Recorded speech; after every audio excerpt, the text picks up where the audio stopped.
Hello and welcome to Mac Power Users. My name is Stephen Hackett. I'm joined by my friend and yours, Mr. David Sparks. Hey, Steven, how are you today? I'm good. It's Apple event week. That's always fun. Yeah, it's been very exciting around here. We got to watch the Apple event, and then the airport fire in California was down the street from me. So it's just been a wild ride for me the last couple of days. Yeah, I'm glad you're all right. All right.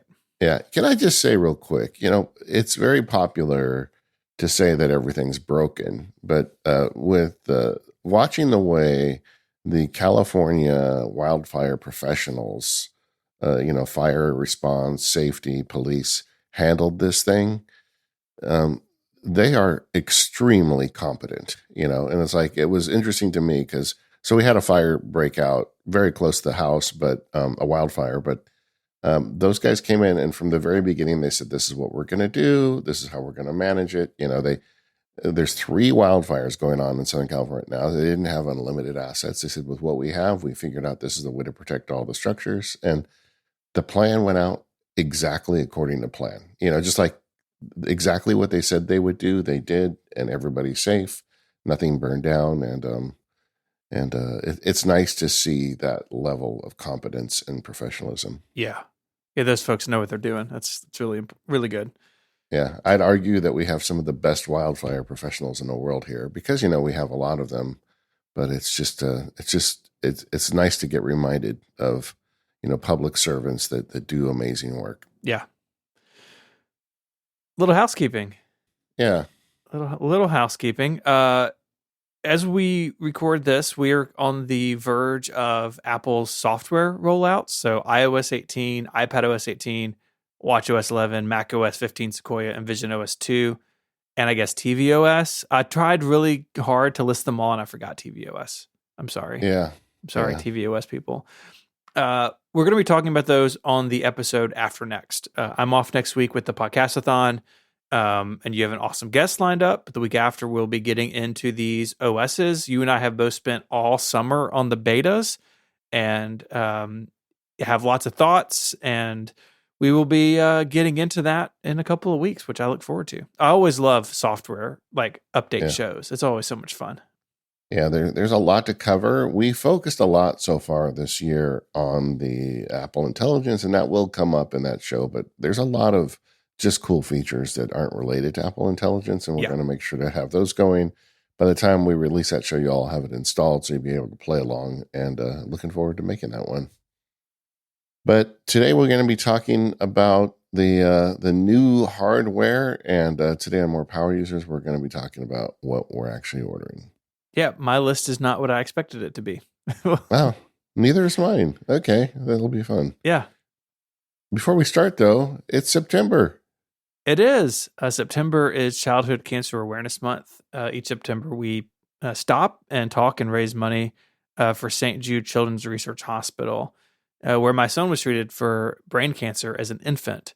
And I had a post that went up this week about his No More Chemo Party, which is like my favorite thing at St. Jude, which is really hard to say what your favorite thing is. It's like, everything's awesome at St. Jude, but no more chemo parties are on up there. And Josiah's party happened back in the summer of 2010 after he underwent 18 rounds of chemotherapy for his brain cancer. And basically the entire staff, like nurses, doctors, therapists, everyone who helped us in his journey, we all take this moment to celebrate when his chemotherapy ended. And these take place at St. Jude all the time as kids reach the end of their treatment cycles. And it's just so much fun. So I wrote a little bit about that. I'd encourage you to go check out that blog post. There's an adorable picture of my son as a baby in it, which is fun. He's almost 16 now. I cleared that with him. I was like, hey, can I put this picture on the internet? It's really cool. It's a really cool moment of celebration for St. Jude families. And all this is paid for, the chemo, the parties, everything is paid for by people donating to St. Jude. And that's what we're all about this month. So if you want to go to stjude.org/relay and donate, I would encourage you to. It is an excellent cause. And again, they're not charging families for this treatment. They're not charging families for being part of this research. And this is the best people in the world working on pediatric cancer and other catastrophic diseases that affect children. The best people in the world doing the best work done in the world, and is given away for free. And not just kids here in Memphis, but kids around the world. It's an amazing mission. It's humbling to be a part of it. And we'd love for you to go check it out at stjude.org/relay. Yeah, don't forget the employer matching if you've got it. Daisy and I this year are contributing the value of one Apple Watch Ultra, but Disney's going to double that. So Yeah. we're really looking forward to that. In fact, we're going to do that this weekend. So yeah, gang, go out there and help out. Just help pay for somebody's no mo chemo party, and think about what that means for their life, and you can play a small role. Thank you all, Mac Power users, listeners. I keep getting emails and messages from you that are all contributing and helping, and it really means a lot to us that we talk about nerdy Mac stuff all year, but once a year we get to help kids with cancer, and you guys as well are part of this. Okay, so we had the big announcement. Can we talk, before we get into the details of the event, just about the meta question of these pre-recorded events for a minute? I have thoughts. Please. Yeah, please. Yeah, so this started, with COVID, and Apple really leaned into it. And I'm really mixed on this. The first thing I want to say is it seems like Apple has perfected the art of pre-recorded product launch videos. Like, they've got so efficient at it, and they've got all these great locations throughout the Bay Area they use, including Apple Park. There were so many little touches, like for video professionals.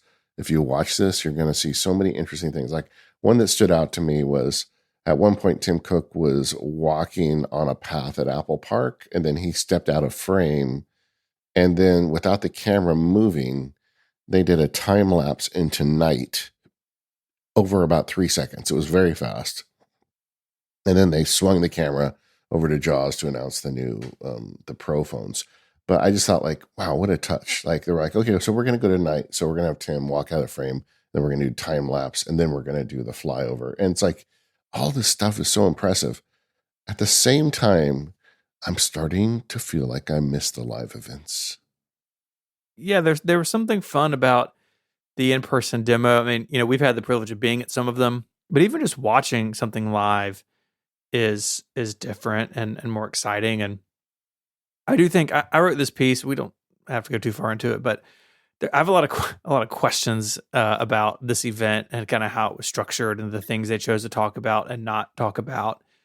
And I feel like when they're doing a live thing, it's simpler. They're not jumping around as much, and this event in particular felt pretty scrambled to me in places. And I think when you're doing video like that, you can chop it up and move it around, and that happens. But no doubt they have perfected this method. But I agree with you. I would like some of the old world back.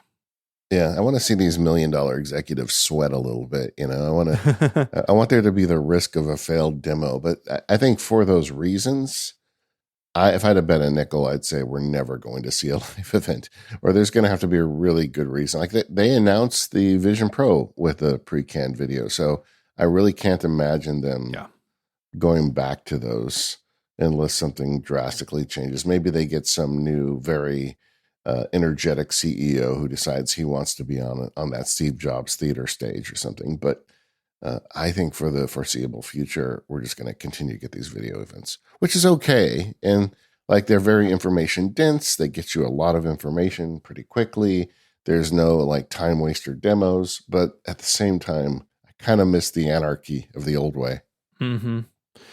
Yeah, I think the control is very attractive to them. And that's not a bad thing, but no. Yeah, sometimes it's you learn more when it's live, and Phil Schiller, somebody says something off the cuff, right? Like, can't innovate anymore. My fill in the blank. When in 2013, one of my all-time favorite keynote moments.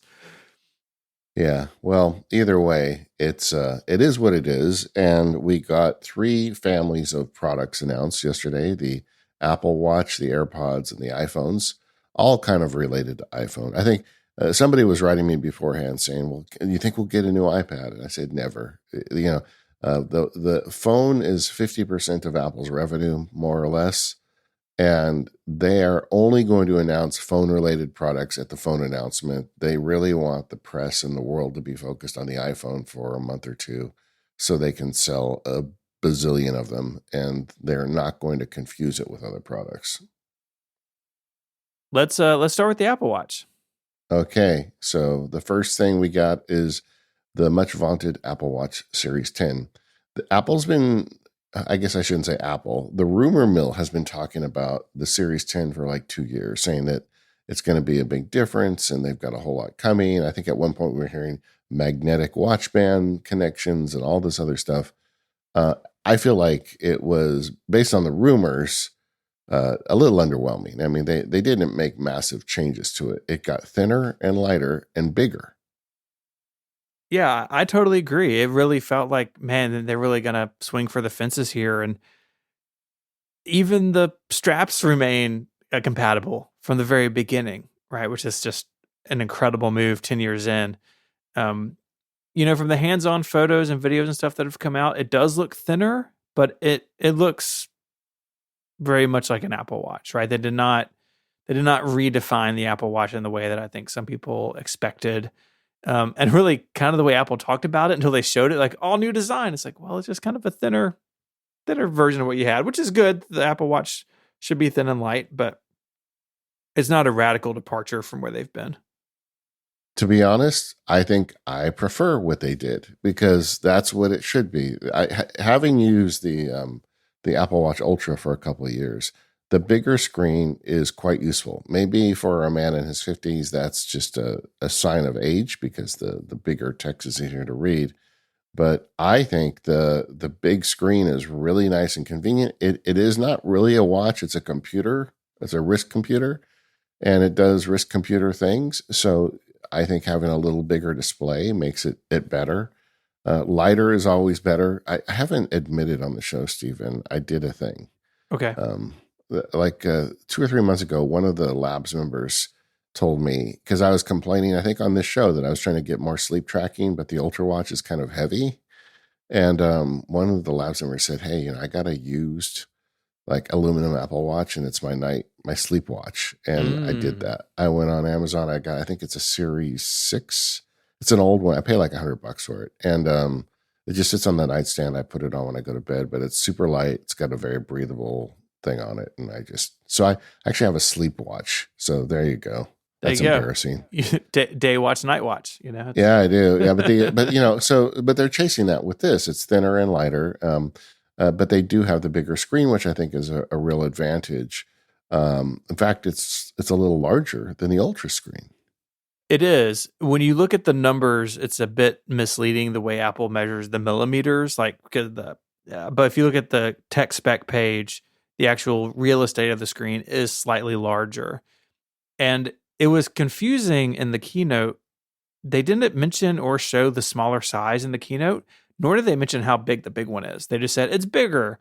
And we all had to wait for Apple.com to be updated and refreshed to show us that, yes, they do still make the small one, despite not even mentioning it at all in the keynote, which is kind of a weird move. But I think people are going to like the larger screen. And now you get that without the rest of the bulk of the Ultra. Like, I love the look of the Ultra. I think it's really nice looking and fun, but I know it's not for everybody. There are a lot of people who want something sleeker and more rounded, and now they have both with a large screen. So I think it will be popular, but the introduction left me a little puzzled for a while. Yeah.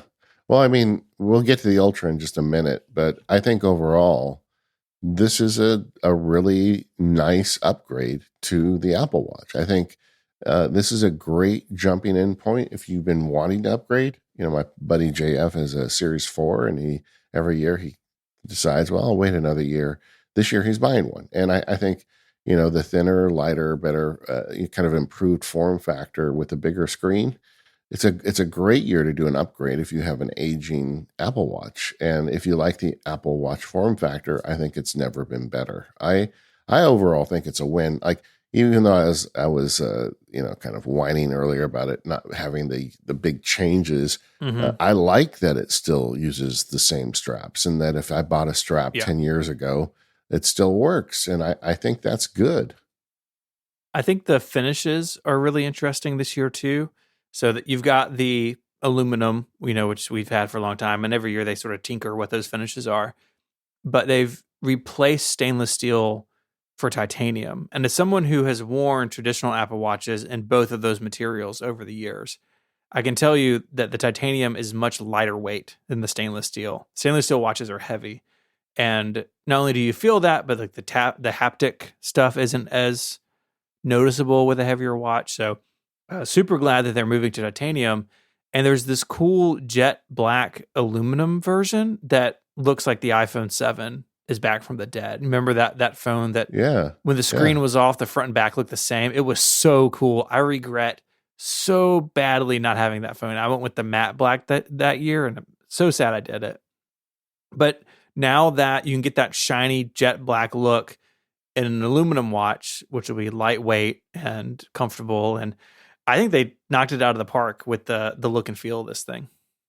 I totally agree, and like you said, the titanium is a much superior watch material to stainless steel. And I also had a titanium Apple Watch years ago, and loved it. So I'm glad to see that's back. I'm not a fan of the polished titanium. I wish it had been more textured like they have on the iPhone. Mm-hmm. But my guess is that they wanted it to look different from the aluminum, right? Probably, yeah. So they polished it. But, polished gets scratched. It's the only problem. But I guess you just, especially something you wear on your wrist. But other than that, yeah, thumbs up. This new watch also has a built-in speaker, which they say is for music and podcast playback, which is like an interesting idea. And of course, the watch has had a speaker, right, for speakerphone and that sort of stuff, but it has not been available for media output. And I'm curious to see how this thing sounds. I bet it sounds pretty good for what it is. I'm not sure I'm going to walk around with like upgrade playing off my left wrist, but if it's the only thing that's on you and your AirPods die or something, you have that option, which is nice.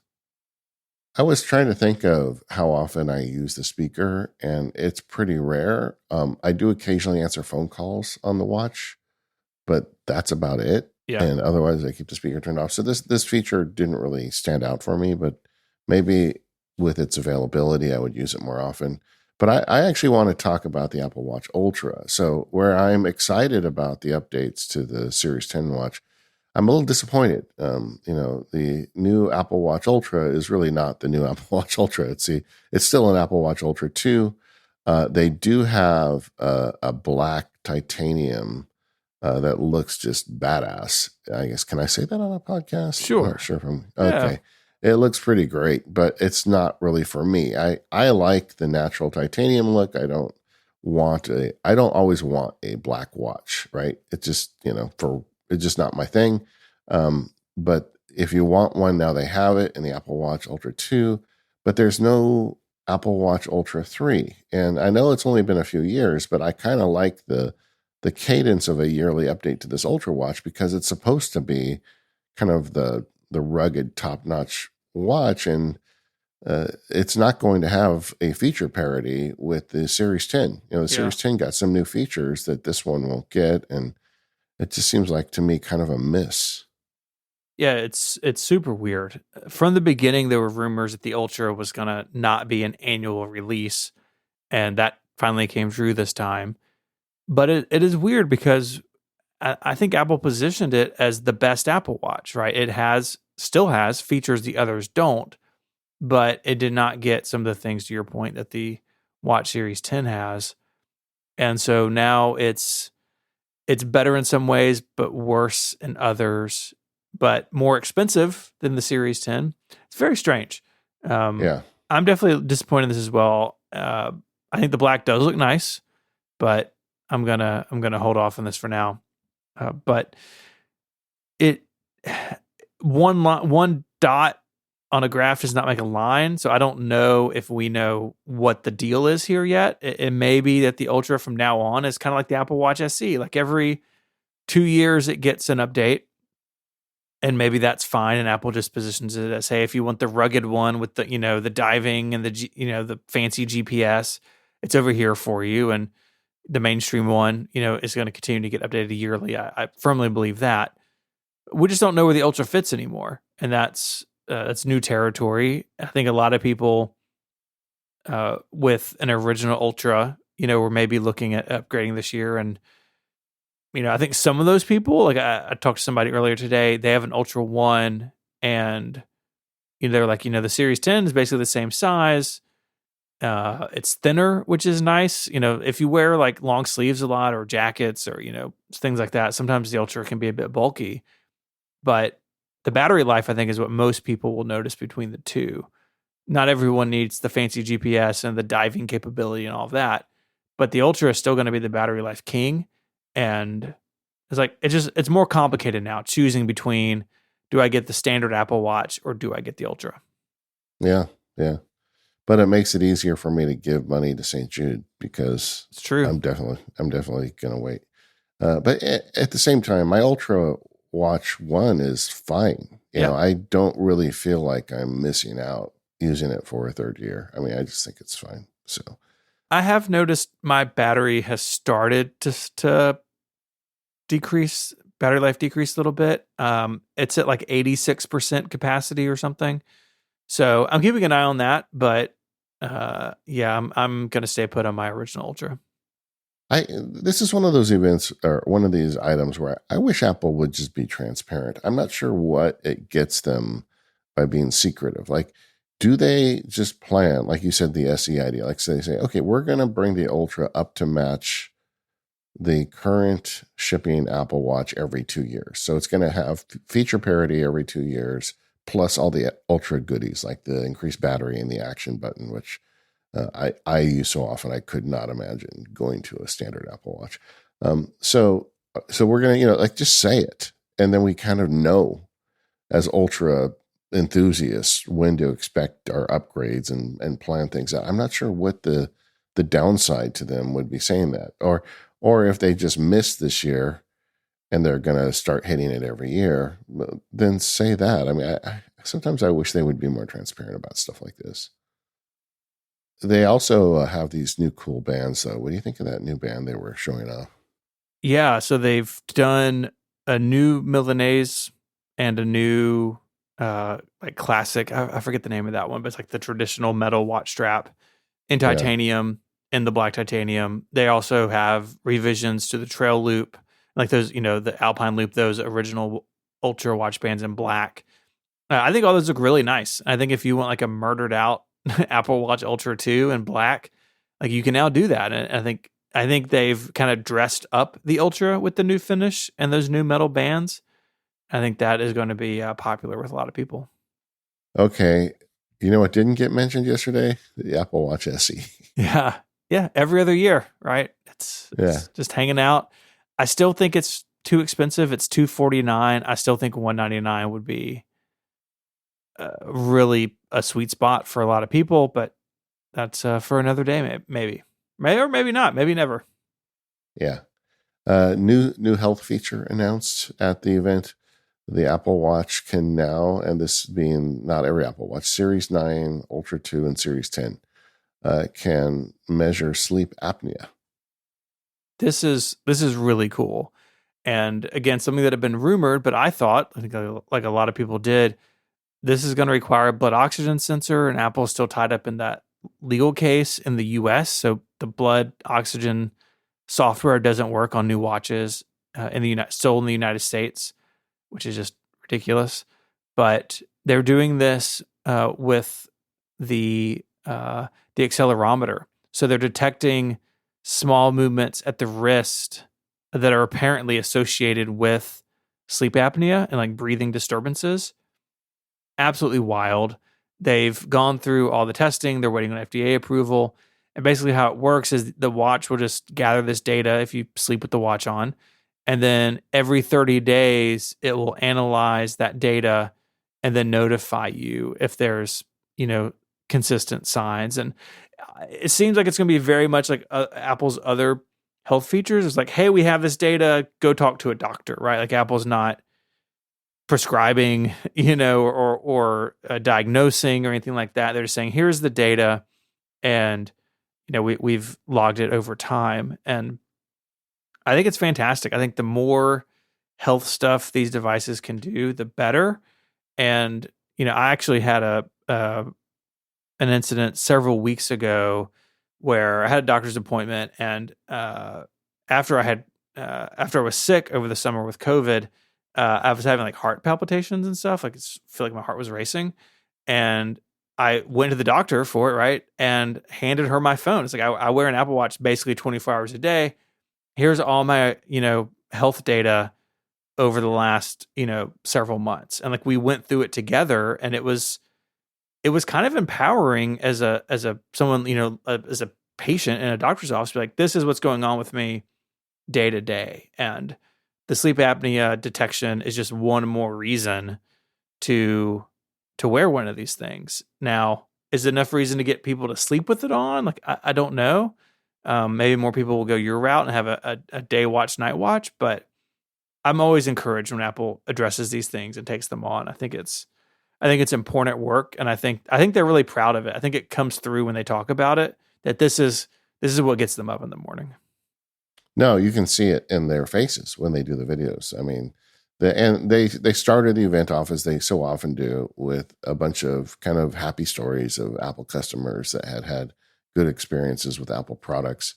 And like now have two people in my life who have, who will tell you that their lives were saved by an Apple Watch because of heart issues. And so this is real, and it must feel great, being at Apple and hearing those stories that something you make is saving lives. So I'm sure that they have every reason to lean into this. What we didn't get this year was blood pressure and blood glucose. Yeah. Which I think are kind of the white whales of this stuff. I mean, people that want to measure their blood glucose, and people that get regular blood pressure checks off of a watch. I'm sure they're spending a lot of money on this, and I would expect that someday they're going to lick it. Now, is it going to be as good as a proper blood pressure monitoring system? Probably not. But again, all you need is the early warning stuff. Yeah. If it gets you to make an appointment to go see somebody, then it's done its job.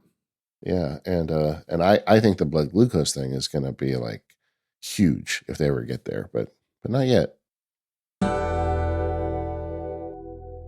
This episode of Mac Power Users is brought to you by 1Password. Go to 1Password.com/MPU to learn more and to sign up for a free 30-day trial. 1Password is the app that I trust with all of my logins, secure notes, bank routing information, debit and credit card information. I keep it all in 1Password because I know it's safe and secure, but also it makes it really easy to get at that data. I've got 1Password running on all of my devices, my Mac, my Windows PC, phone, iPad. It's everywhere I am. That means I can get into all of my accounts easily and securely. Now, at work, we use 1Password for business, and that lets me share multiple vaults with people at Relay. And just this week, 1Password announced some significant updates for 1Password business customers. This includes suspended users policy, so it makes it easier to manage user access, along with account creation policy work. So basically what this means is you can manage a large team of 1Password users more easily than ever. And there's also employee vault reporting coming. This means that the new business watchtower capabilities are coming up at a higher level. Administrators will have a high-level overview of the number of issues and types of security issues across all employee vaults. And that allows these administrators to mitigate risk before they can be exploited. It's really, really cool stuff. 1Password Business is great, and I honestly don't think we could run Relay without it at this point. So go to 1Password.com/MPU to learn more. Sign up for a free 30-day trial. And when you sign up, you'll get 20% off. That's 1Password.com/MPU. There's new iPhones, Stephen. It's September, and there's new iPhones. The iPhone 16 and 16 Plus. Can we talk about buttons for a minute? Please. Yeah, so we got the action button last year, which we've done content on the show. I am a massive fan of it. And we had this rumor, almost more than a rumor, towards the end of an additional button on the right side of the phone that we all thought was going to be a camera capture button of some sort or another. And sure enough, we got a second button. And this is not just on the Plus, this is on both phones. So whether you get a 16 or 16 Plus, you get both an action button on the left side and a camera control button on the right side. Nice. Yeah, so often Apple will have a new thing like the action button last year. It's on the Pro that doesn't come to the regular phone. So super glad that all four new phones have this camera control button. And what they've done with it in some ways is like kind of the most Apple-y thing. Like it's this combination of hardware and software that they're so proud of talking about.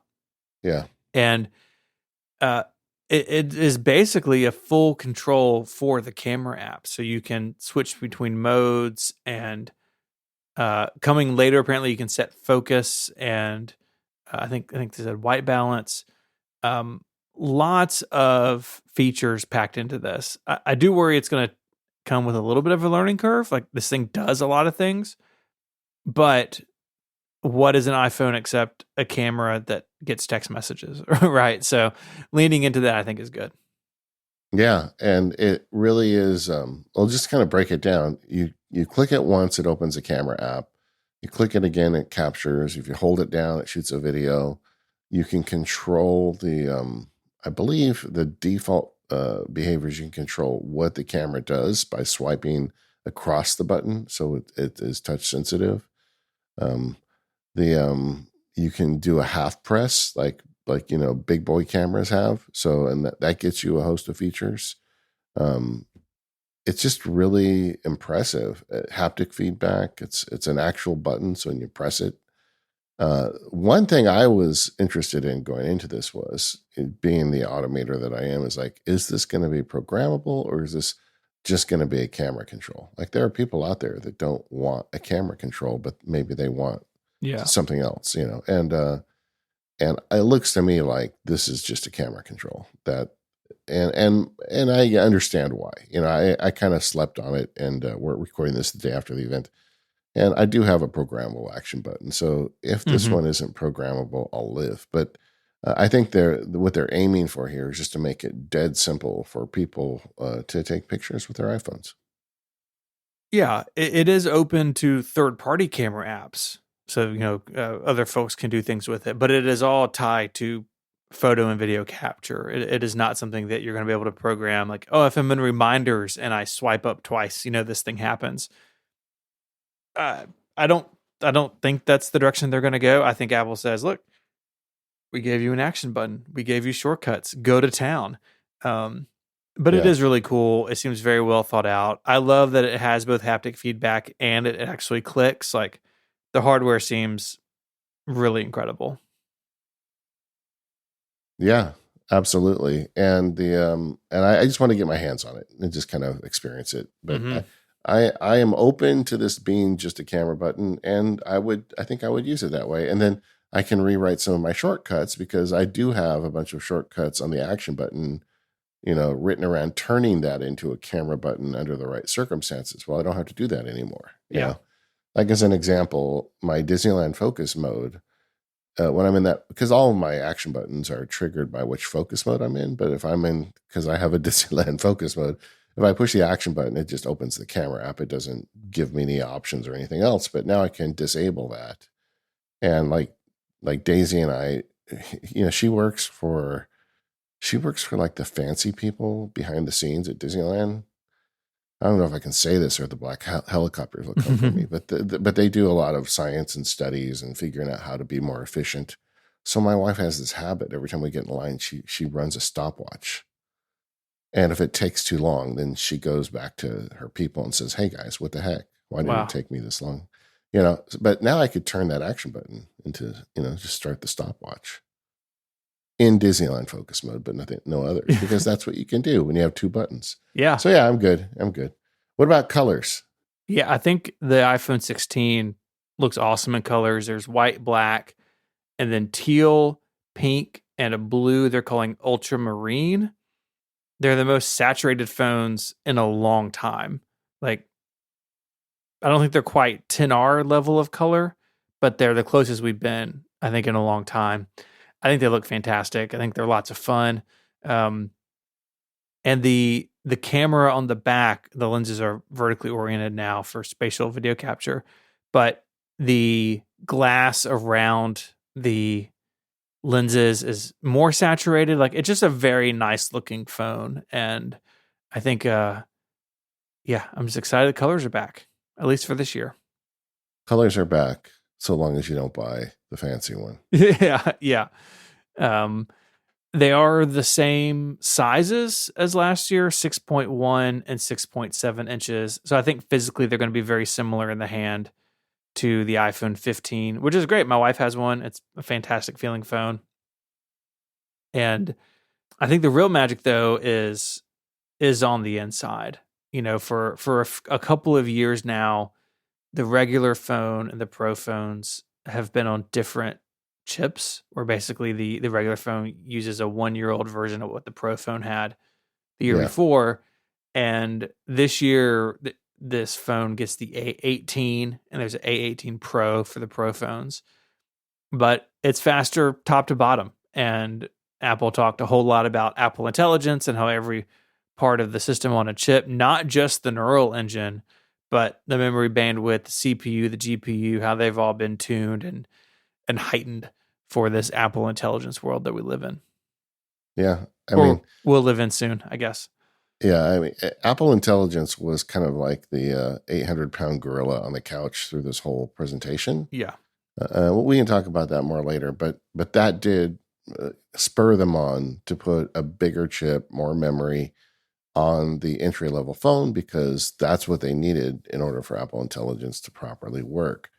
One question in my mind is this the new normal, or is this a one-time thing they did because they wanted to get Apple Intelligence into the low-end phone? I mean, I could see them next year using the A18 Pro back in the iPhone, the next iteration of the iPhone 17. Yeah, maybe. With that, I don't know. I hope that this is the new normal, that every year both phones get a new chip with two different classes of chip for the Pro versus the standard.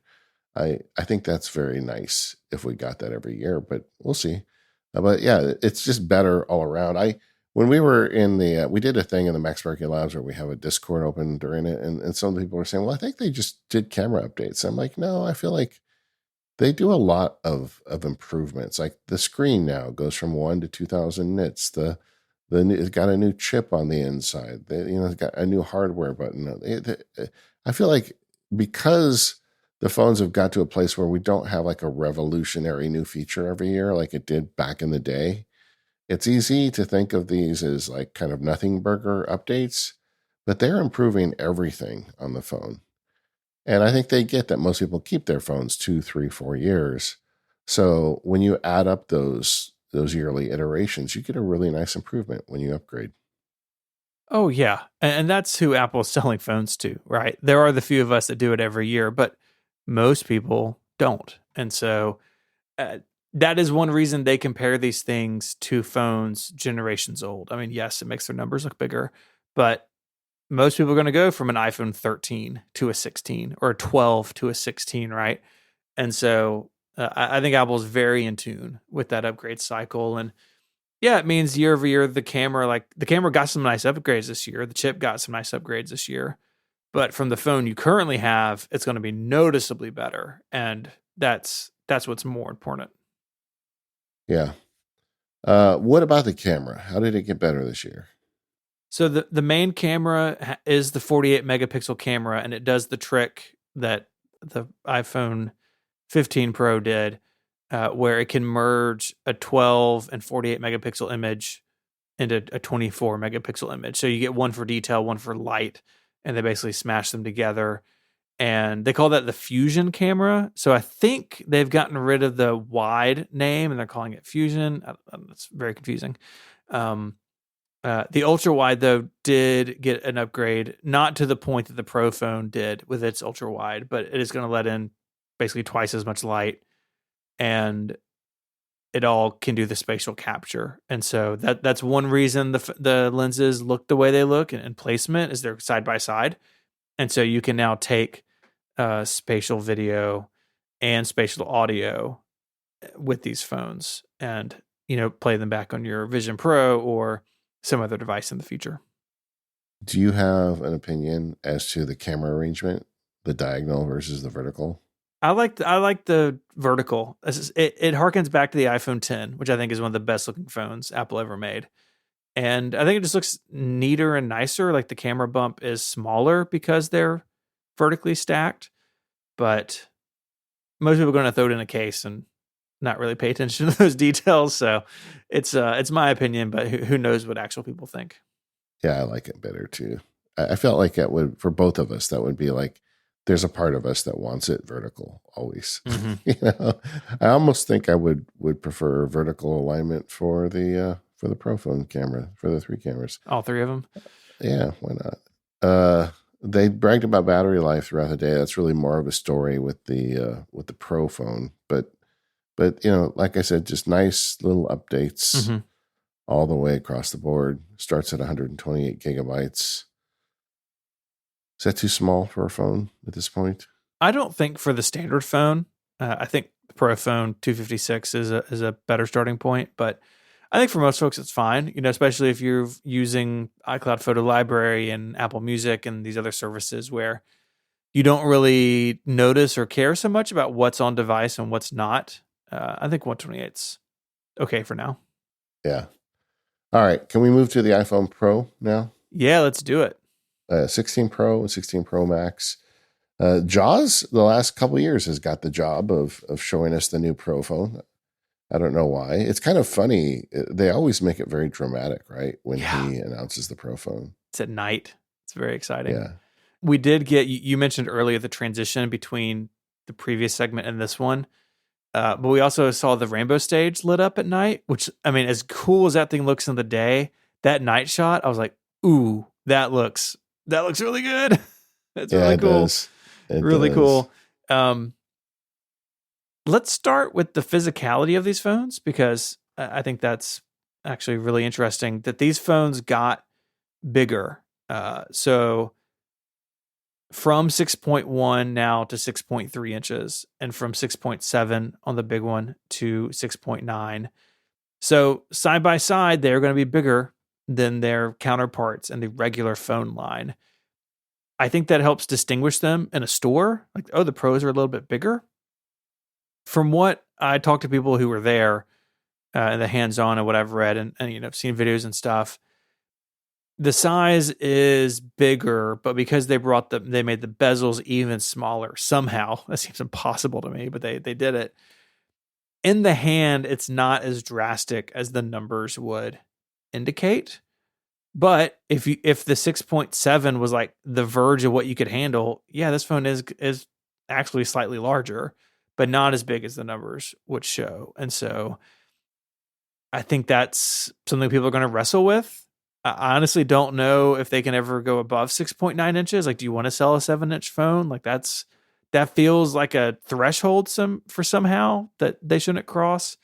But they are bigger. They do have thinner bezels, and I think the whole package looks really nice. But it's creeping up there in size. Here is an interesting note. Remember the iPhone XS Max, the original big iPhone Apple sold? Yeah. It was 6.2 inches high. Jeez. 6.5 inch screen. Okay. So it isn't smaller than the small phone they're selling now, but it's definitely it's getting close. It's pretty close. Yeah. Yeah. So the small phone now, 6.3, is just 0.2 inches smaller than the original big phone. Wild. Yeah. XS Max. Bring it, man. Max. Bring what it. A phone. I don't think that I don't really have a problem with that. I feel like people want big phones now. So I think there'll be plenty of happy customers with a 6.9 inch phone. Yeah. And, big phones mean big battery life, which Apple says all the phones have bigger batteries. This iPhone is going to have the best battery life of any iPhone. think it's like 33 hours of video playback, which is It's wild. nuts. Yeah. Yeah. Yeah, really, really wild. And for me, the question there is, can I take like a flight across the country or to Europe and have a super long day and not have to worry about a battery? That's the test Yeah. of a phone like this. Yeah, travel days are always the gauntlet for iPhones, and I hope that it seems that they're getting there. My 15 Pro Max, like the battery life is incredible. I mean, I've been on the beta for months, so it hasn't been great recently. But normally, not on the beta, I was very happy with the battery life of the 15 Pro Max, and this is only going to extend that lead. Um, the other kind of like physicality thing I wanted to talk about was heat. The 16 Pro in particular, 15 Pro in particular, made some headlines for getting warm. The first few days your phone's going to run hot because it's indexing and doing all sorts of stuff. But I've just noticed in everyday life, this phone seems to be warmer more often than others. Like I will get in the truck and sometimes get the message, and my phone is not in sunlight in my truck. It's like in a cubby. It's like, oh, your phone will resume charging once it cools down. It's like, what? Like, what what are we doing? It's not as bad as like the emergency mode it goes in where it basically shuts down. But Apple seems to have addressed this in a couple of ways. And so the aluminum chassis, which is what the 15 Pro had as well, they merged that with the titanium outer edges.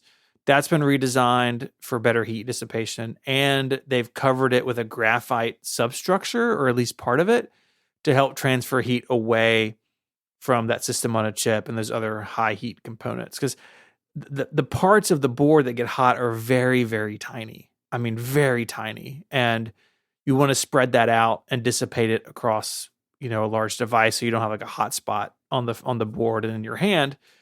And I think they've known about this for a while and clearly have worked on it. And I think that this improvement will be noticeable to people who, do a lot of gaming or use their phone outdoors a lot, or, are doing a bunch of Apple Intelligence stuff, maybe. Those high kind of extended modes, I think this is going to be a change for the better. Yeah, let's hope so. And you did mention that titanium is back. So good. Yeah. We're going to get titanium again on our phones.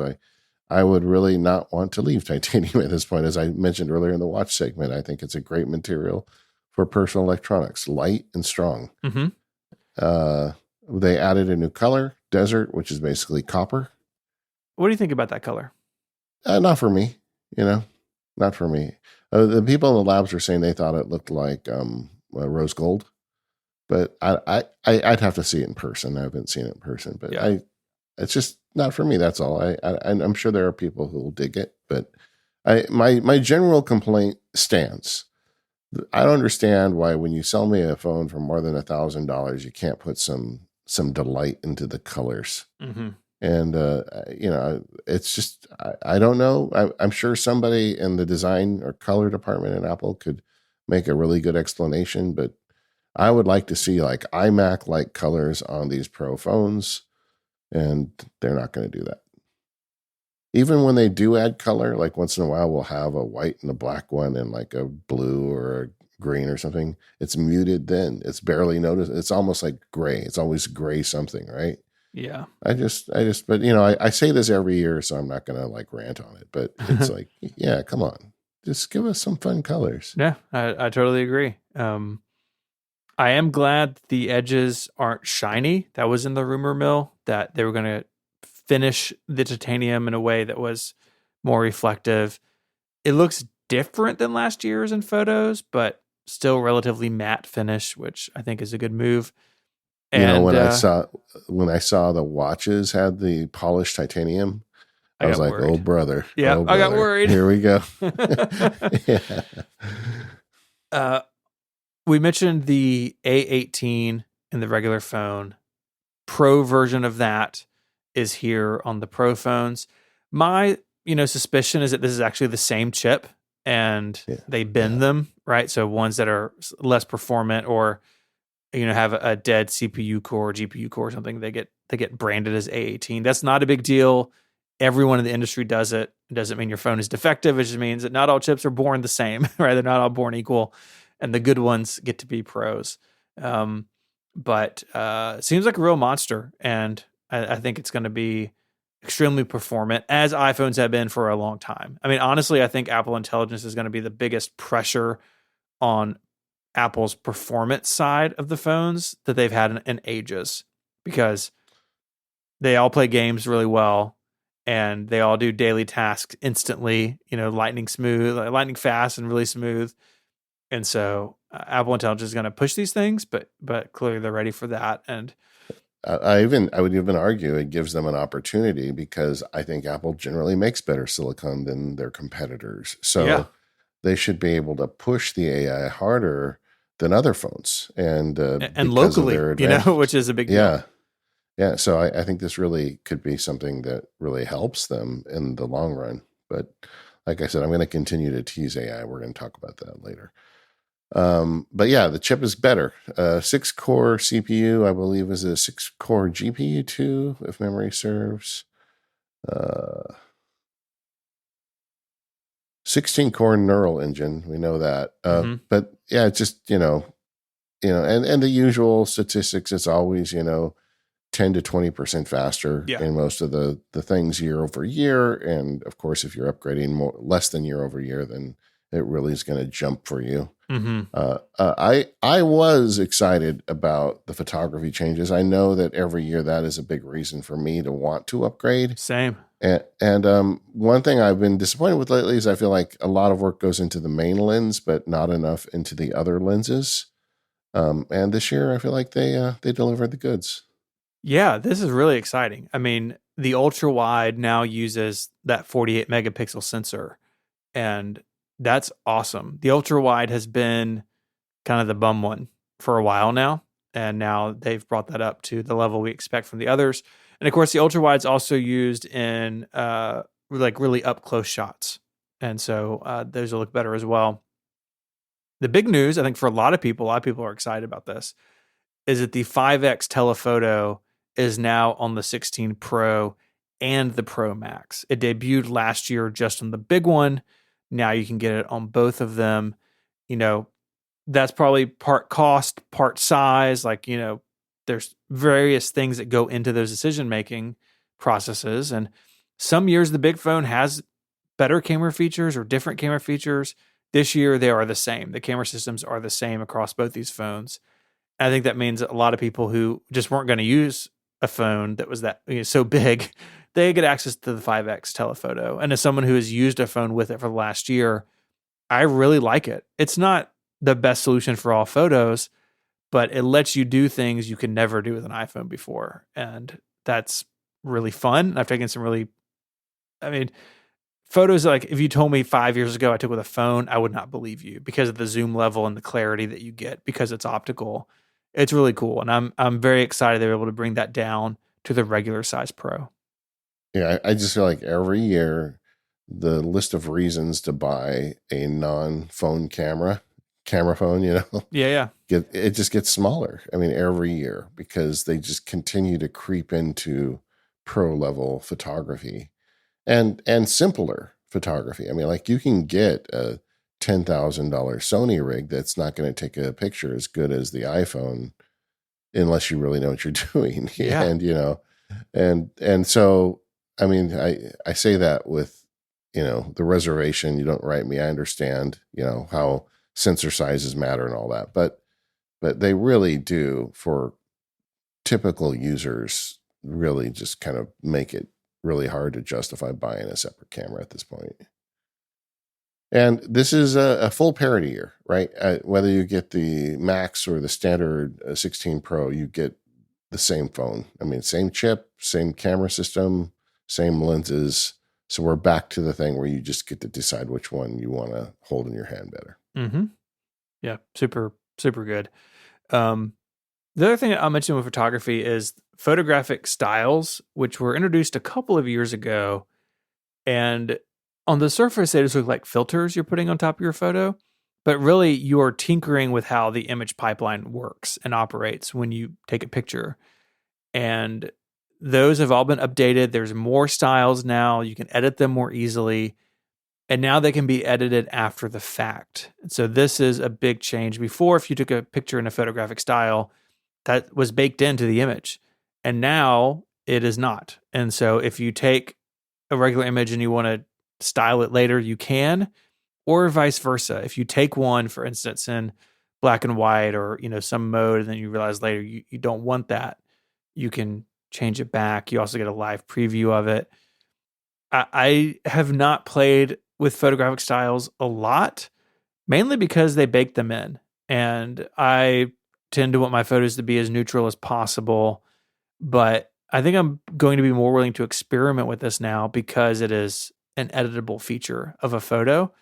I never thought that would happen. I always thought it would be the way that it was. But clearly they've reached a point in the computational power of these chips to give us this ability to, it brings all this data along with it from the image pipeline, saves it in the file, and then you can tinker with that later. It's really cool. Yeah. I mean, that's where you show that you're an old, right? When you're like, I don't want to do these styles. I want, Yeah. I mean, standard image. I've been around long enough. I got Instagram photos from 2012 that look like junk now. They looked really cool in 2012, but now they're all too moody, Yeah. they did an extended section on video, and that I thought that was the part where I felt like, wow, they're spending a lot of time on this. But there were a couple notable things coming out of it. And to me, the big one is 4K at 120 frames per second. Yeah, definitely. So now you can get 120 frame per second slow motion video. They call it cinematic slow motion. I call it, B-roll magic, for the stuff I make. Because when you combine the stability of an iPhone with 120 frames per second, you're going to get some really great B-roll. But yeah, that's, for years they've been chasing that, and this year they hit it. And I didn't hear any rumors of it. So it was kind of a surprise and delight moment for me in the keynote, and I am down for it. I love that. They also added the ability to tinker with the slow motion stuff after the fact. So you can adjust the playback speed later, which is really cool. And it's just improvement year over year, right?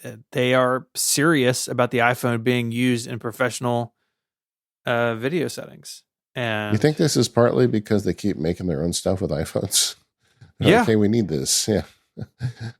Yeah, I think so. I think they want these features, right? And they love talking about, this TV show or this music video, right? Shot on iPhone. Like, that's a big deal to them. And I think it shows in this work. And I think in particular, the audio stuff that goes along with the video, that you can capture spatial audio. You have this whole new set of features now where when you're recording video, you can have the microphones focus on just what is like in the center of the frame. So it kind of tunes out background noise, or it brings up background noise. Like all these things that to do that traditionally, you'd have multiple microphones, multiple tracks. You'd be doing them in the edit, not in real time. And now it's like a toggle, like, I want the audio to focus here or here. It's absolutely incredible. And they're doing this with machine learning and the A18, like all this stuff working together to give creatives new tools. And like, that's where Apple, we talked earlier about Apple loving health features. Their other thing they love is like creative tools. And the iPhone is a serious video machine. It really is. I think the audio thing, the story they didn't tell with the audio thing is that all of that for microphones, that's going to make AI input and text recognition even better. And I feel like that plays as much of a role in this as video creation. So I do think the improved mic system was not just there for video professionals, ultimately. Did you see, I didn't notice at the end, did they have a little slide that said this was shot entirely on iPhone? I didn't notice. I didn't see stories about it, so I assumed that it did say it, and we all are just used to it now. Wouldn't that be funny if that's the case? We're just like, we just expect it. Oh yeah, it wasn't that long ago. It was in news. It's really cool. Giving people these tools and the thing that's also in their pocket is kind of incredible. Yeah. One last question for you on the big size thing. Do you care whether a phone requires two hands to operate, or are you like a guy who really wants to use one hand to operate your phone? I can do almost everything on a Pro Max one-handed. So, Okay. All and right. I don't have huge hands. I think they're average-ish, but you definitely learn to like do the thing where you kind of like tilt the phone towards your thumb. Like I'm doing some stuff I probably shouldn't be doing. Yeah. But I can one hand the Pro Max.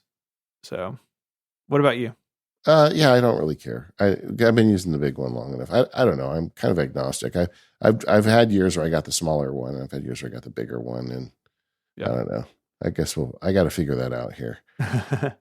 Well, hopefully you're listening to the show before Friday. We're releasing early this week because of the event. You can order your new phone on Friday, the 13th, and then they will be shipping and picking up on 9/20 the following Friday. Podcastathon day. There you go. Isn't that always the case? It's what Like we right in like there? it when it is. Yeah. So, one thing you will not be pre-ordering though is a fine woven iPhone case. Rest in peace. No. Yeah. Well, I think we all kind of wanted that particular dog to go visit the farm. Yeah. Well, it's still on some other accessories, but I think the phone cases were the popular ones, and it just didn't hold up over time. Yeah. Yeah. I mean, it didn't hold up over weeks. I mean, that was the problem. I don't know how that shipped. I mean, honestly, because it was almost immediate that people were having problems with that one. Yep. It's no good. Yeah. Nice set of phones. They did a good job. I think if you're in the market, if you're on a 12 or 13, it's your time. You can't go wrong with any of them. They all seem really great. I'm psyched they all have the cool camera control button. Psyched that the pros have the same camera setup across them. Like I think it's a very solid year for the iPhone. Yeah, I'm also very happy that the non-pro phones have enough horsepower to run Apple intelligence, because I think that's going to be a bigger story in the coming years. I wouldn't want to buy a new phone this year and have it not run Apple intelligence in 2 years. Agreed. This episode of the Mac Power Users is brought to you by Ecamm. Go to ecamm.com/MacPowerUsers for a powerful live streaming platform for the Mac and get 1 month for free. Ecamm Live is the leading video production and live streaming studio built for Mac. Ecamm does all aspects of video, not just live streaming. It's perfect for simplifying your workflow. It's easy enough to get started quickly, but powerful enough that you can create just about anything with video. You can do it all with the Ecamm app. What impresses me about Ecamm is just the different applications you can use it for. There's a lot we do with video these days. We're not all making television content, but we are all doing stuff with video on our computers constantly.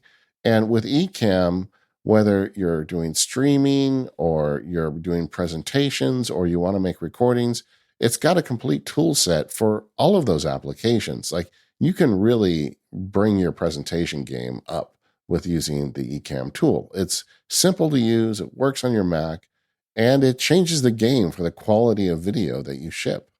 So whether you're streaming, recording, podcasting, or presenting, everything is there in Ecamm, including support for multiple cameras and screen sharing, and a live camera switcher lets you direct the show in real time. Now, a lot of times that requires expensive hardware, but not with Ecamm. Ecamm's got it right there on the screen. Push the button, you're off to the races. So you can stand out from the crowd with high-quality video and logos, titles, lower thirds, and graphics. You can share your screen, drop in video clips, or bring on interview guests and use a green screen. There's so much you can do with Ecamm. Ecamm Live simply does it all. And there is some exciting news. Ecamm for Zoom is now available for everyone on the pro level plan. We're all doing a lot of Zoom stuff these days. So now with Ecamm for Zoom, you can automatically send Ecamm Live's audio and video output into a Zoom meeting, Zoom webinar, or even just a Zoom event, and add up to 8 Zoom participants as camera sources in your broadcast or recording. Plus, you can automatically create individual participants' audio and video recordings and add Zoom chat messages to your broadcast or recording as text overlays. It's really kind of an all-in-one package for supercharging Zoom. Ecamm's members are entrepreneurs, marketing professionals, podcasters, educators, musicians, church leaders, bloggers, content creators of all kinds. Anybody who's working with a camera on their Mac with other people should check out Ecamm. You can get 1 month free today at ecamm.com/MacPowerUsers using the code MacPowerUsers. So that's a great way to get in and kick the tires. That's a whole month free of Ecamm Live at ecamm.com/MacPowerUsers with the code MacPowerUsers. Go there now and check it out. And thank you, Ecamm, for all of your support of the Mac Power Users podcast. We also got new AirPods. So we have AirPods 4. They replaced the 2 and the 3. They look basically like the 3. They're the short stem design. They do not have the rubber tips like the Pro, but Apple says that they've done a lot to redesign, the hard plastic ends of them to make them more comfortable for more people, which is great. There's 2 versions of the AirPods 4. There's the standard for $129, and then there's the AirPods 4 with active noise cancellation. That whole thing is the name. They're $179. They come with a nicer case that does wireless charging and the Find My thing, but they bring active noise cancellation, transparency mode, adaptive audio, and conversation awareness to the regular AirPods for the first time. And it's a big deal because it brings those features to more people at a lower price point. But usually, active noise cancellation requires a good seal. And that's why it debuted on the Pros, where you have that rubber tip to really seal off the outside world. And Apple's been able to do this, apparently, without that. So that's a big step forward for the standard AirPods, even if there's now 2 of them that kind of share a name. Yeah, I'm really curious to try this and see how good it is. Like when they said it during the keynote, I got confused. I'm like, well, are they talking about the Pros? Yep. No, they figured out how to do it in the standard AirPods. And is it electronic?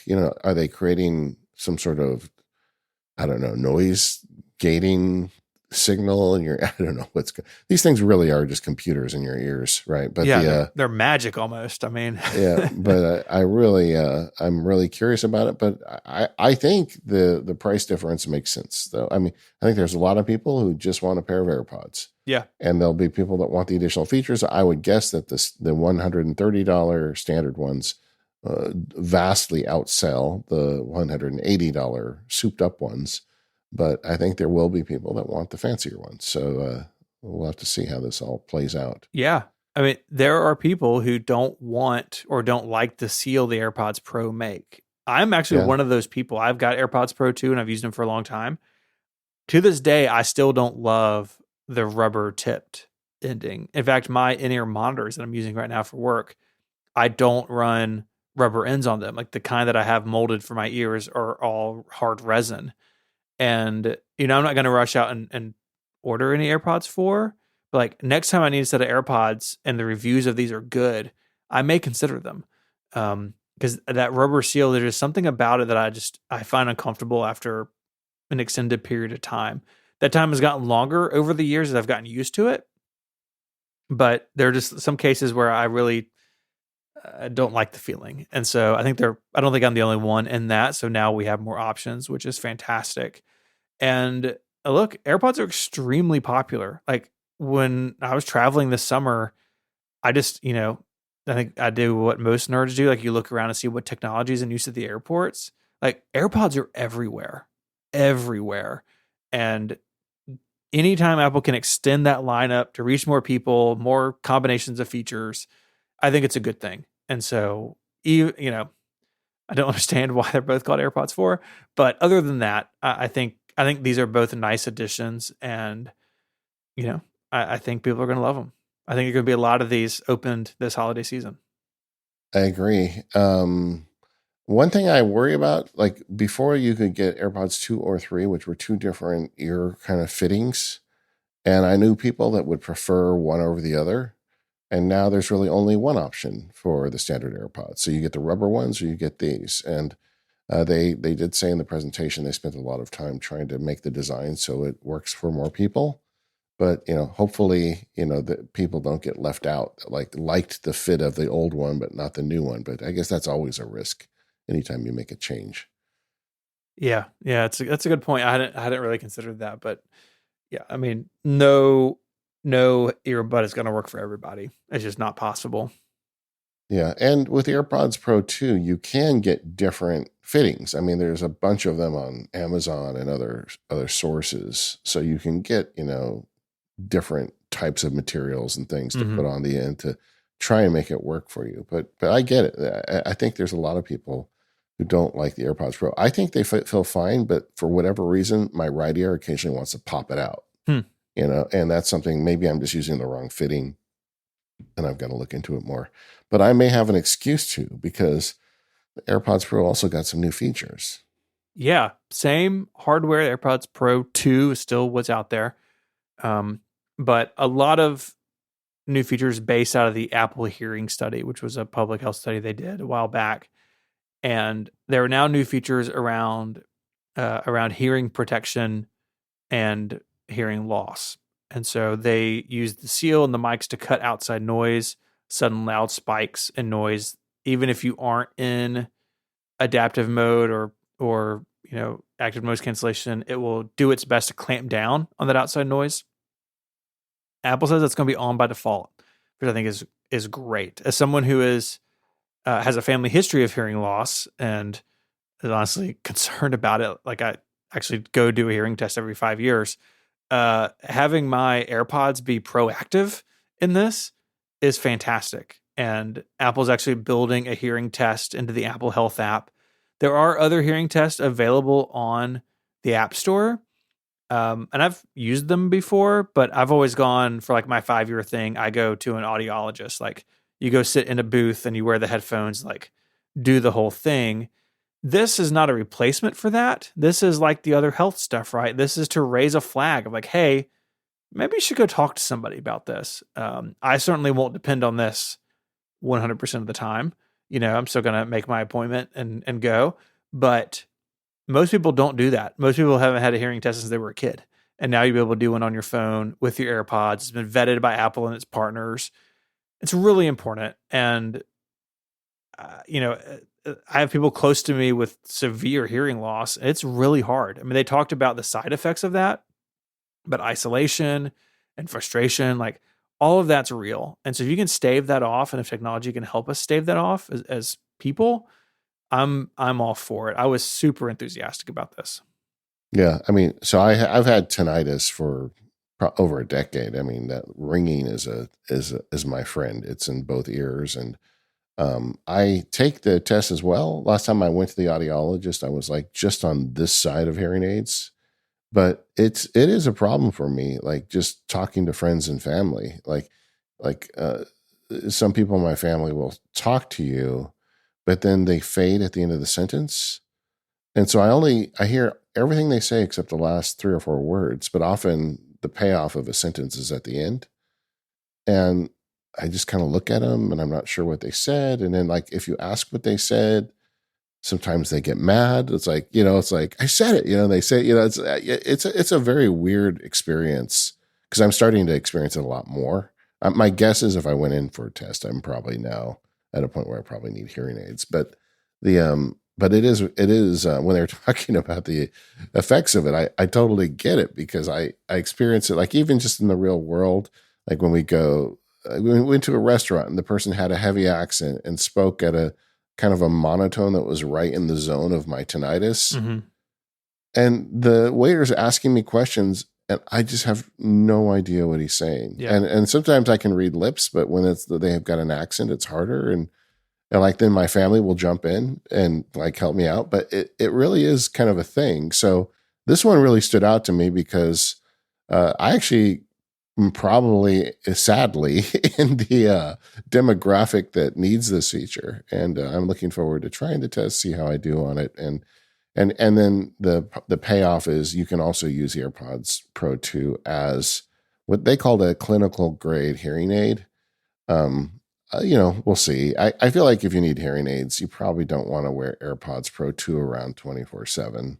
Yeah. But for people like me who are kind of in the gray area, and like when we go out to a crowded restaurant where I know there's a lot of noise, then I will wear them, and Yeah. then I'll be able to hear better. It's like, there's like certain like situations, like Daisy and I are Pilates people now. We're so insufferable. We go like 3 times a week, but there's like, they have like music playing, they have the air conditioner blasting, and then the coach is walking up and down the aisle, sometimes facing away from me. I got no idea what she's saying. I just look around to see what everybody else is doing and I copy it.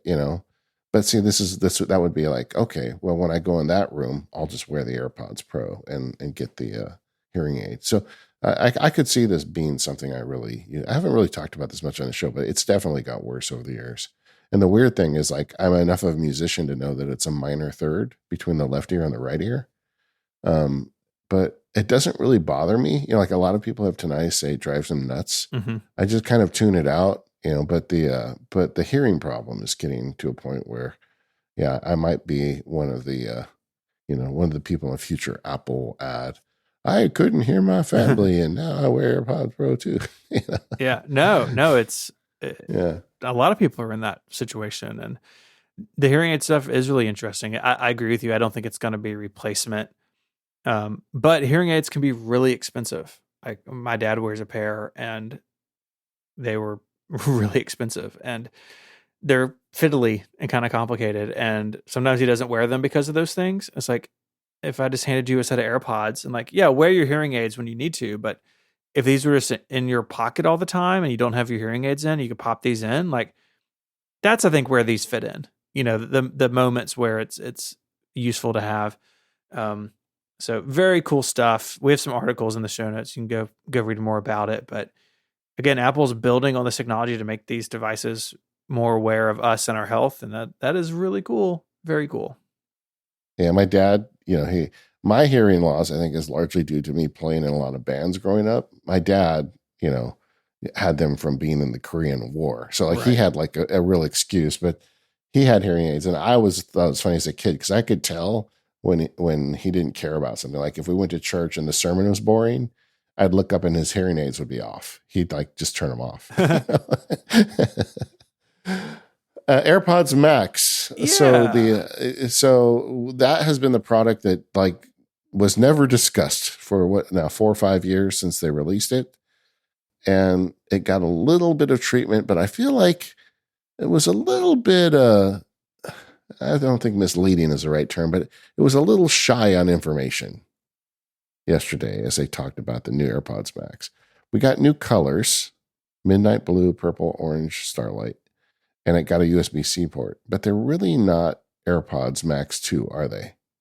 They're really not. I mean, yeah, USB-C is great. Like, good job.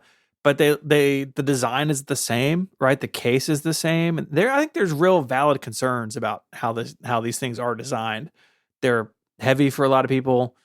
The case is not amazing.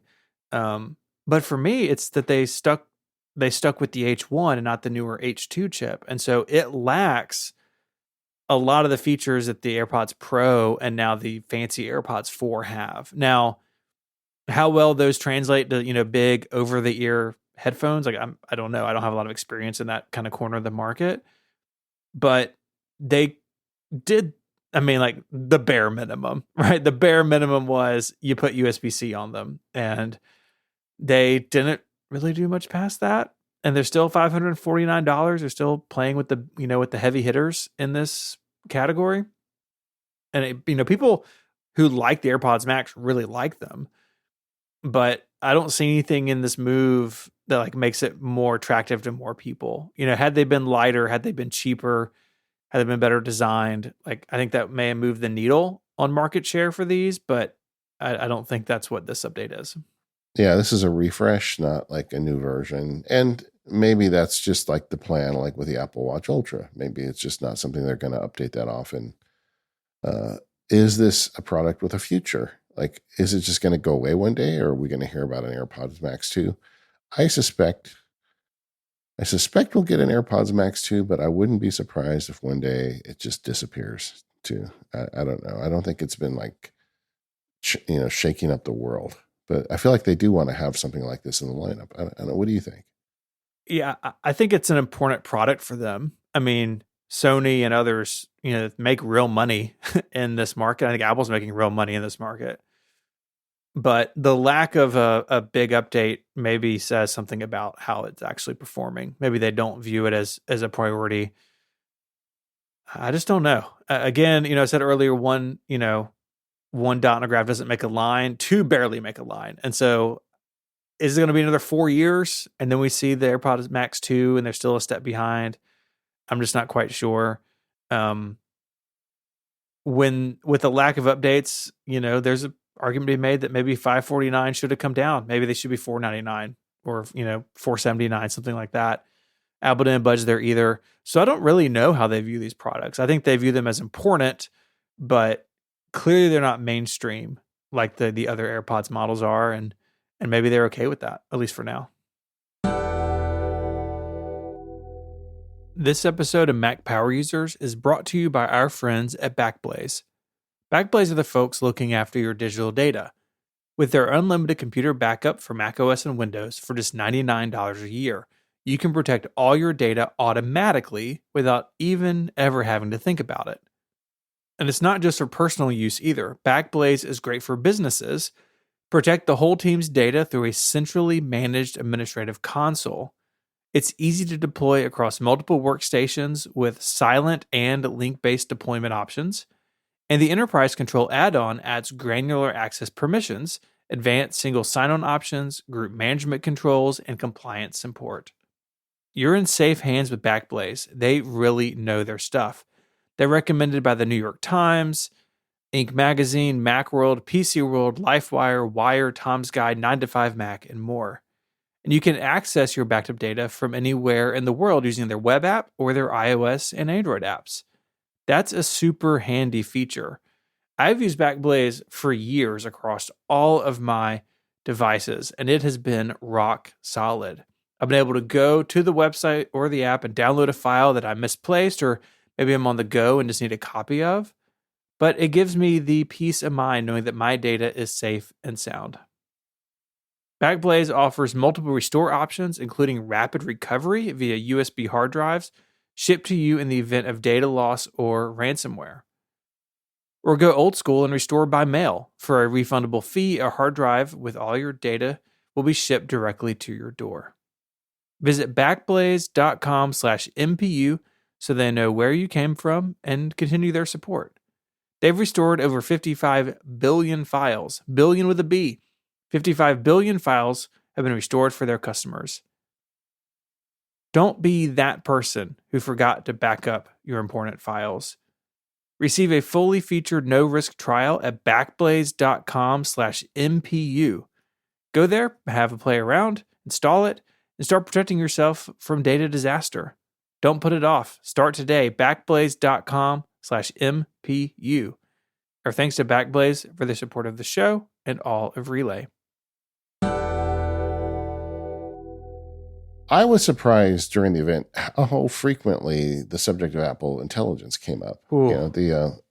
It really, I mean, I think Tim Cook even said artificial intelligence in the original opening comments. I was shocked he used the actual name for AI and not Apple's retcon of Apple Intelligence. I was really shocked. In my blog post, I mentioned that Apple clearly feels pressure from the market on this stuff. And I wish they wouldn't bow to it as often as they do.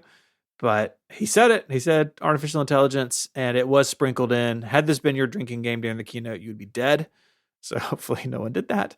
They talked about it, hardware and software levels. And we actually there was a whole segment about it. We saw Craig Federighi in an iPhone keynote, which is highly unusual. He rarely shows up in these hardware events. But he was there in this, beautiful California location talking about Apple Intelligence. And look, a lot of this is still the future tense, right? They said that these features are going to be starting to come in beta next month. Now, you and I are already on the 18.1 beta. Yeah. But the the people, the masses aren't. And so when you get a new phone, you're not gonna have this stuff yet. It's still gonna be feature tense.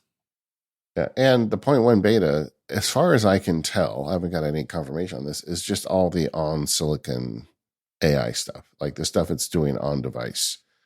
So the PCC, the private cloud compute, haven't seen that work yet. The combination with ChatGPT, the updated Siri, So every time they get up and talk about this stuff, I always feel like they're putting bigger bets on the table that it's going to work, right?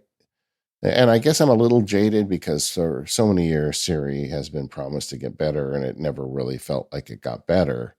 So this year they said, we're fixing it all and we're going to have this amazing Apple Intelligence to help you turn your phone into a personal assistant. And they did it at the keynote WWDC. They did it now at the iPhone launch event. And they're putting all these chips on the table behind this promise. Or I guess another way to say, they're writing a really big check about this. And now, but we still haven't gone to the bank to see if they can cash it, Yeah, right? yeah. I would argue that the initial stuff, the point one release with the on silicon stuff, I'm generally happy with it. We did a whole show on it, so you can go listen to that. And it was early in the beta, so things have even got better since we did that show. I think that they're doing pretty good with that stuff, but for me, the real judge of this thing is going to be when we get the brain transplanted Siri, and we're going to know pretty quickly if it's good or bad at that point. Yep. But with them getting on stage multiple times and saying we're doing this, and of course Wall Street pays attention to this. It's not just users like us; it's also people who buy stock watching these things. They really need this to work, and I don't really have more to say about it than that because I haven't seen it work yet. But I think by them continuing to bang on this drum, if it doesn't work, I think there's going to be real consequences for them. Yeah, they've really bet a lot on this. And I don't know at this point how much regular users know about Apple Intelligence, right? Regular people don't pay attention to WWDC or even know that it exists. But the iPhone keynote gets coverage, and obviously these new phones are going to be rolling out here in just a few days. Apple has set a lot of high expectations, and it's weird that these phones, as they come out, aren't going to have any of this stuff. And then in beta, like what we can run now, is only a subset of what will be there. Like it's all very much still coming, and it's just interesting to see Apple hype that. Apple is not normally a company that talks about the future. They talk about what is here and now because what's here and now is what is for sale and what's exciting and new. But so much of the Apple Intelligence is still off in the future. And, we're going to continue to talk about it and cover it because we are in the betas, but most people aren't. And most people won't get this stuff until later in the year. And I think you're right. I think Siri in particular is like the linchpin. Like if it doesn't do what they say it can do, it's going to be a problem. Siri already has reputational issues. I think we talked about it on the show, or maybe I heard it. And it's one of those things like, did I hear it on a podcast or did I say it on a podcast? But them keeping the Siri branding is kind of wild to me. Like this was an opportunity to move past that, and they didn't. So we'll just see. We will just see how this goes. It's fascinating to watch, but it definitely got a lot of attention in this event, a lot of attention. And we even saw a new feature of Apple Intelligence, which I actually bet against on another podcast I'm on. The camera control, you can use it to look at things in the world. So you point your camera at it, I think you click and hold the camera control, and it basically opens like an AI camera that looks at a thing. And so it's like add an event to your calendar or quickly identify a phone number or do visual lookup, which is something we've talked about in the show in the past. Like you take a picture of a plant or a dog or a cat and it tells you the species. All that stuff's going to be built in live. And you can send that imagery off to ChatGPT and or Google. I don't know if that's a Google Gemini deal or if it's Google Lens. Like that was very unclear to me. But getting visual information into the intelligence is coming as well. That was not shown off before. I don't think it's coming to the 15 line of phones, but again, unclear. A lot of hand wavy stuff in this segment, but they're making moves. You know, they still have stuff. I really thought they put all the cards on the table at WWDC, but they were holding this one back. I recently had someone visited and they wanted to pair a pair of Bluetooth headphones to our TV, and they didn't know how. So I took a picture of the headphones, just laid them on the couch and snapped a picture, and sent the picture to ChatGPT and said, "How do I Bluetooth pair these to a Vimeo TV?" And it gave me like 10-step directions that were absolutely on track. Yeah. Like it's just crazy. It figured out what the brand was and what, it's just, so this is the kind of stuff like I think they're trying to address with this camera control button. And that's great. Although I have to say, I do think sometimes, like, do we just not want to have any human contact? I mean, the sample they use was you go to a park and you see somebody who has a cute dog and you take a picture of it so it can figure out what the breed of the dog is. I'm thinking you could also just ask them. I know. People like to talk about their dogs. Dude, I had the exact same thought watching this. Like, just ask the lady what kind of dog it is. Like, I think they need to get like an older person in the meetings where they decide the sample uses, because I feel like some of it is like they're doing it because they can, not because it makes any sense at all. Yeah, I don't know. There's more coming here, right? Still a lot to be determined, but it's part of the conversation moving forward. I think every event, at least for a while. I feel like, we've heard all these stories in tech over the years, right? Like when Bill Gates realized Microsoft was behind on the internet and he like had to boil the ocean kind of thing at Microsoft for everything to get internet connected and be, Microsoft is going to like own the internet kind of thing. And I feel like to some degree that is happening at Apple right now with AI. Like they are so into it that they can't help but want to talk about it. And I hope they're excited about it. And I hope that, they're spending their some of their multi-trillion dollars making sure this is going to be awesome. And all of us Apple enthusiasts are going to be really happy with what they ship.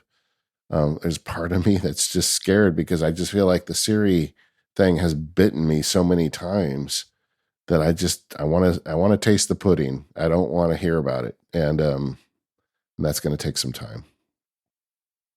All right. We're the Mac Power Users. You can find us over at relay.fm/MPU. You can sign up for more Power Users there where you get the ad-free extended version of the show. Steve and I have a lot of fun making that, and we'd love to have you join us. Thank you to our sponsors this week, 1Password, Ecamm, and Backblaze, and we'll see you next time.